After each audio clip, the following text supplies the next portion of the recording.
സോണിയാഗാന്ധിയും Adoor പ്രകാശിനെയും അധിക്ഷേപിച്ച് WhatsApp ഗ്രൂപ്പിൽ audio സന്ദേശം അയച്ച ഡിവൈഎഫ്ഐ നേതാവിനെതിരെ പരാതി.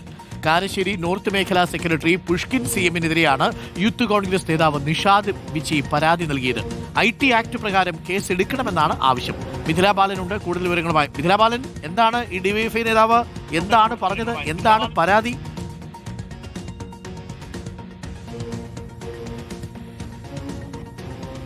ഡോക്ടർ അരുൺകുമാർ, കാരശ്ശേരി കാരമൂല നാട്ടുകൂട്ടം എന്ന വാട്സപ്പ് ഗ്രൂപ്പിലാണ് ഇത്തരത്തിലുള്ള ഒരു ഓഡിയോ ഉള്ളത്. ശബരിമല സ്വർണ്ണക്കൊള്ള വിഷയത്തിൽ ഈ രണ്ട് നേതാക്കളെ, അതായത് സോണിയാഗാന്ധിയെയും അടൂർ പ്രകാശിനെയും അധിക്ഷേപിച്ചുകൊണ്ടുള്ള ഒരു ഓഡിയോ ആണ് ഈ ഒരു ഗ്രൂപ്പിലുള്ളത്. രണ്ടു നേതാക്കളെയും പരനാറി എന്ന് വിളിച്ചുകൊണ്ടുള്ള ഒരു അധിക്ഷേപമാണ് ഈ ഓഡിയോയിലുള്ളത്. ഈ ഡിവൈഎഫ്ഐ നേതാവിനെതിരെയാണ് ഇപ്പോൾ യൂത്ത് കോൺഗ്രസ് മുക്കം പോലീസിൽ പരാതി നൽകിയിട്ടുള്ളത്.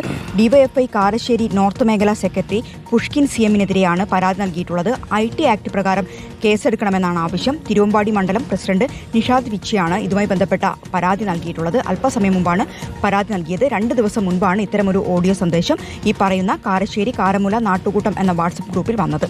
Okay, thank you Mithila.